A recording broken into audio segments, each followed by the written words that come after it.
Welcome back to Stories of Unsettling Lore, presented by the Collingwood Museum.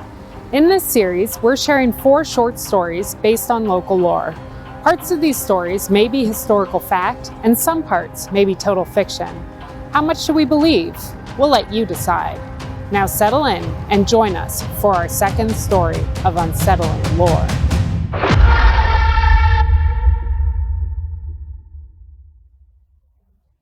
Hello everyone. I'm here today at the Huron Institute exhibit in the Collingwood Museum to share with you a story about one of Collingwood's most prominent citizens, David Williams. David's numerous roles in municipal and public life included helping to establish the Huron Institute in 1904, where he acted as curator until his death in 1944, his election as mayor of Collingwood in 1933 and 1934, and perhaps his most notable position as editor and publisher of the Enterprise Bulletin, a post he held for over 50 years. It is in the offices at the Enterprise Bulletin that our story takes place. Past employees of the EB recall very strange happenings at the newspaper's former downtown office on Simcoe Street. I will read to you the recollections of one such employee, an editor and publisher like David, who started at the paper in 1977. You did not have to have a baseball bat handy adjacent to your desk if you were working late into the evening at the Enterprise Bulletin, but some people did. That's one of the stories I heard when I came to work at this Collingwood, Ontario newspaper.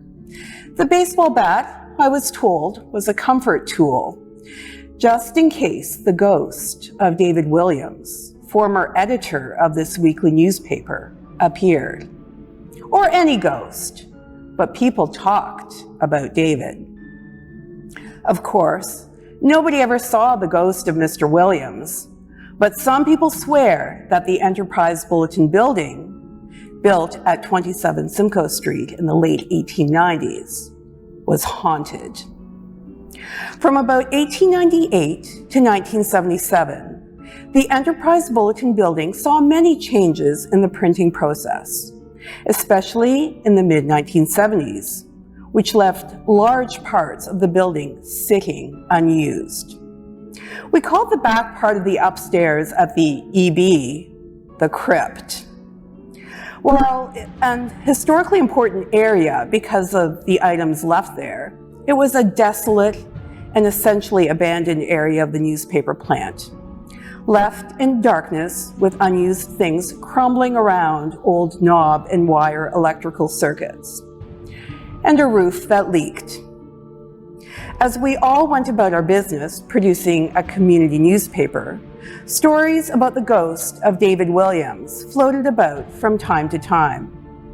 But I never gave ghosts any thought until something happened to me at 27 Simcoe Street. One winter's day, a staff member approached me to advise that there was a leak above a stairway that led to the second floor.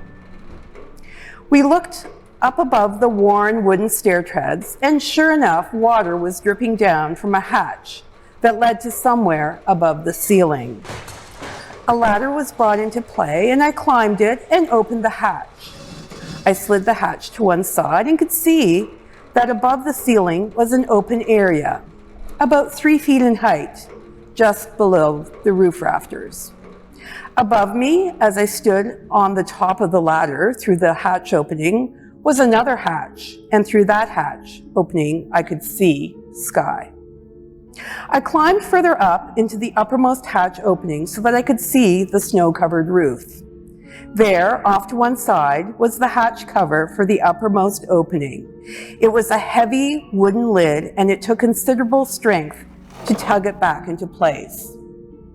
Examination of the snow-covered roof showed no signs of footprints or of anybody having moved the hatch cover to where I found it.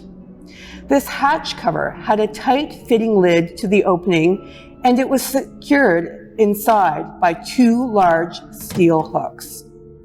From the inside, it was impossible to access the uppermost hatch without a ladder, and nobody had done that until the leak was drawn to my attention.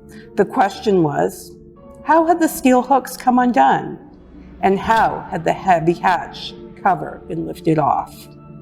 To this day, I don't know. Perhaps David was having some fun with us. You can decide.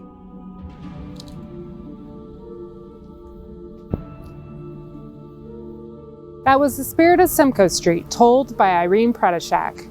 A very special thank you to George Zerny, former editor of the Enterprise Bulletin, who generously shared his experiences with us. Museum staff were eager to tell a story of David Williams because, like the man himself, his hauntings are legendary. A telltale sign of a David Williams haunting is the smell of his pipe smoke. Though not mentioned in the previous story, the ghostly smoke was surely a sign for the Enterprise Bulletin staff that David had never fully left the building. Staff at the museum have also reported inexplicable events and phantom pipe smoke. Perhaps David is still attached to the collection he so carefully curated. Thank you for watching. If you missed our first story, it can be found on the Collingwood Museum Facebook page. Join us next time for more stories of unsettling lore. And stay spooky, Collingwood.